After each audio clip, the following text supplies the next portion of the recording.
Politeia, semillas para el pensamiento en clave política. En un mundo cada vez más complejo y diverso, la filosofía política emerge como una brújula intelectual para entender y cuestionar las estructuras de poder, los sistemas de gobierno y los valores que dan forma a nuestras sociedades. En este espacio nos sumergiremos en un viaje intelectual donde examinaremos las ideas más influyentes y relevantes en el ámbito de la filosofía política. Abordaremos temas candentes, analizaremos conceptos complejos y reflexionaremos sobre los dilemas éticos que enfrentamos en la sociedad moderna. Prepárate para expandir tu mente y desafiar tus convicciones en Politeia.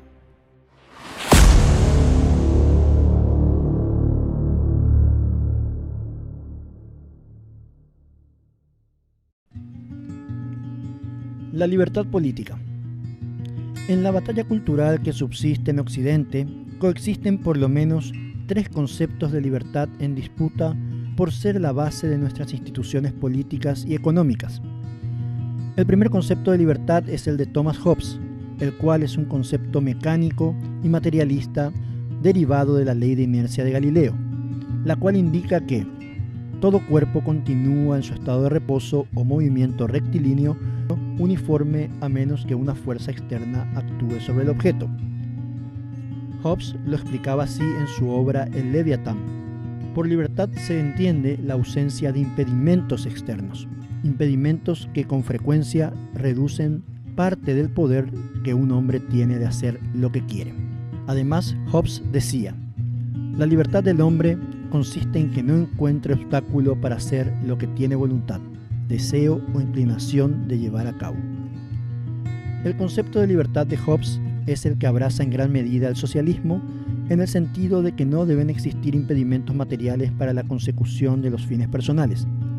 La obsesión materialista de brindar a la población, a través del Estado, asignaciones materiales en función a sus necesidades, surge de este concepto de libertad.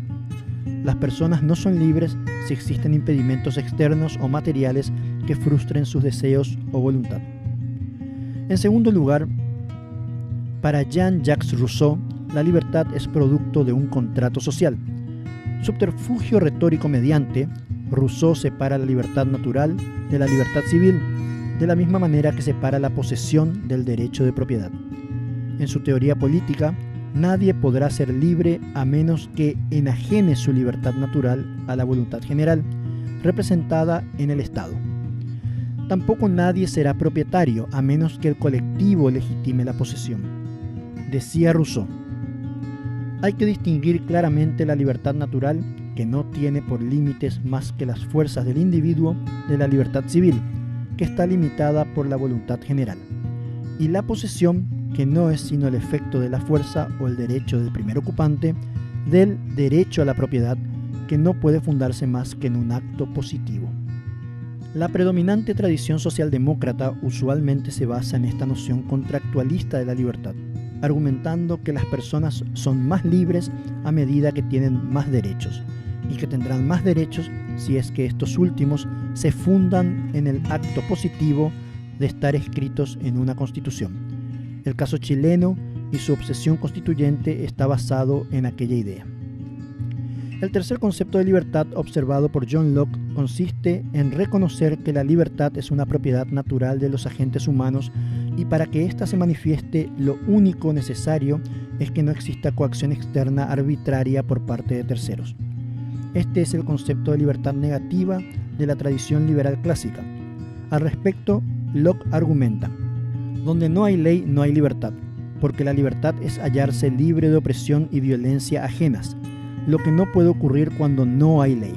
Se trata de la libertad de un individuo de disponer y ordenar libremente, como le plazca, su persona, acciones, posesiones y todos sus bienes dentro de lo que consintieren las leyes a las que está sometido, y, por lo tanto, no verse sujeto a la voluntad arbitraria de otro, sino el poder perseguir libremente la suya. Repasemos entonces las tres tradiciones de libertad en pugna en Occidente. 1. La libertad como ausencia de oposición material de Thomas Hobbes. 2. La libertad como convención o contrato de Jean-Jacques Rousseau. Y 3. La libertad como ausencia de coacción externa de John Locke y el liberalismo clásico.